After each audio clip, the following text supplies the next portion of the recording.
Ô Marie conçue sans péché. Quand Jésus apprit la mort de Jean-Baptiste, il se retira et partit en barque pour un endroit désert, à l'écart. Frères et sœurs, l'annonce brutale de l'exécution du précurseur, celui que la tradition chrétienne considère comme le plus grand des enfants d'Israël, cette annonce est tombée comme une foudre. Elle plonge Jésus dans le désarroi, bouleverse le cours de sa vie. Lui qui avait commencé son ministère public au moment où Jean avait été livré puis jeté en prison, le voilà maintenant privé de celui qui avait reçu mission d'alerter de sa venue, de signaler sa présence, de l'arracher à l'incognito. Jésus souffre de la mort ignominieuse d'un maître de l'authenticité. Jean-Baptiste savait qu'il était la voix seulement, pas la parole. Que Jésus se retire dans un endroit désert à l'écart n'est pas un détail anodin. Le silence, la prière dans le silence sont des facteurs essentiels de la vie de foi. Au peuple tourneboulé par la rumeur de victoire attribuée à des divinités païennes, Isaïe martèle l'invitation du Seigneur. Prêtez l'oreille, venez à moi, écoutez et vous vivrez. Écouter, c'est bien plus qu'entendre. Écouter suppose une attention soutenue. Ne pas faire la sourde oreille quand l'esprit dérange. Ne lui opposer aucune résistance. Ne pas chercher à l'apprivoiser.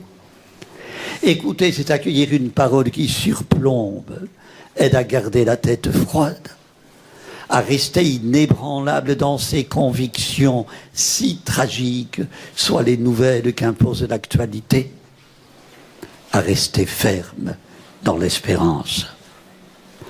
Frères et sœurs, la parole de Dieu apaise quand éclate la violence, console quand domine le désespoir, relève quand le découragement accable.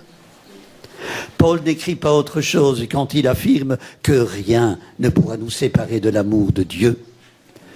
À une église qui, depuis le martyre d'Étienne, traversait une période de persécution, de procès, d'accusation. Douloureuse naissance du christianisme.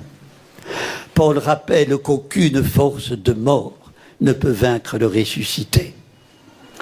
Sur le chemin de Damas, n'a-t-il pas fait lui-même la bouleversante découverte que le crucifié est le ressuscité, que le ressuscité est le crucifié.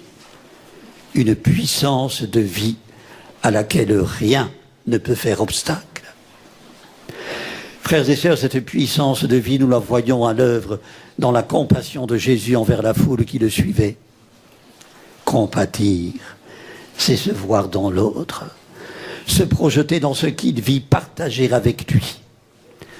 À la foule affamée, Jésus donne ce dont elle a besoin au moment où elle en a besoin. Il se montre non seulement sensible à ses besoins, il prend soin d'y remédier.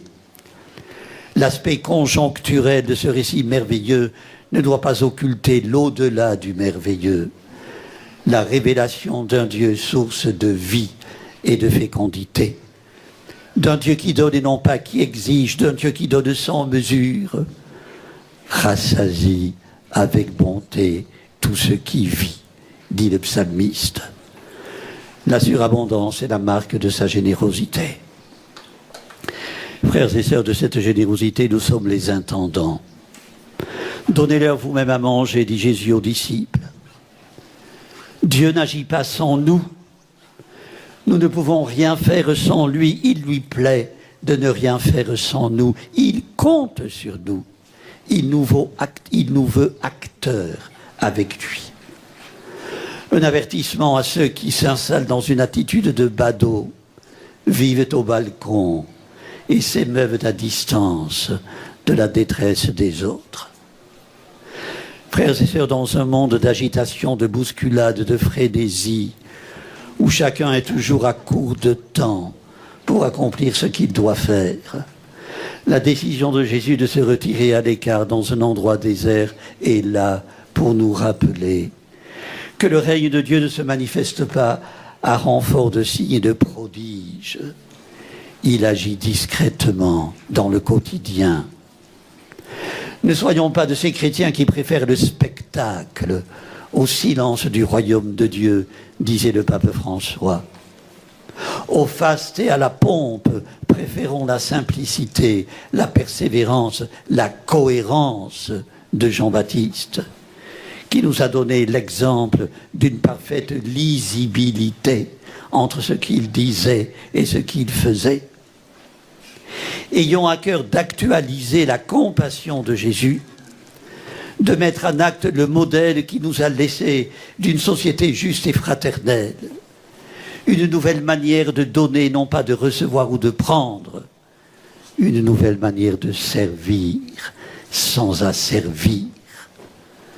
Redoutable responsabilité dans un monde anorexique qui refuse le pain rompu, n'a plus faim de justice et de fraternité. Un monde où ce qui se passe trop souvent est l'inverse de la multiplication des pains. Frères et sœurs, laissons le Seigneur nous enseigner la discrétion, l'écoute, l'accueil des autres. Allons vers les îlots de solitude, porteurs de notre amitié, de notre secours. Dieu passe toujours par l'humain. Amen. Prions le Seigneur. Seigneur Jésus, garde ton Église fidèle à la mission qu'elle a reçue de toi pour tous les affamés. Que tes enfants se prodiguent au service des plus pauvres et que ceux qui n'ont rien se découvrent riches de toi, forts de l'amour de leurs frères et sœurs. Nous te le demandons à toi qui es vivant pour les siècles des siècles. Amen. Le Seigneur soit avec vous. Et avec votre esprit. Que Dieu Tout-Puissant vous bénisse, le Père, le Fils et le Saint-Esprit. Amen. Notre-Dame de Lourdes, Sainte Bernadette, ô Marie conçue sans péché,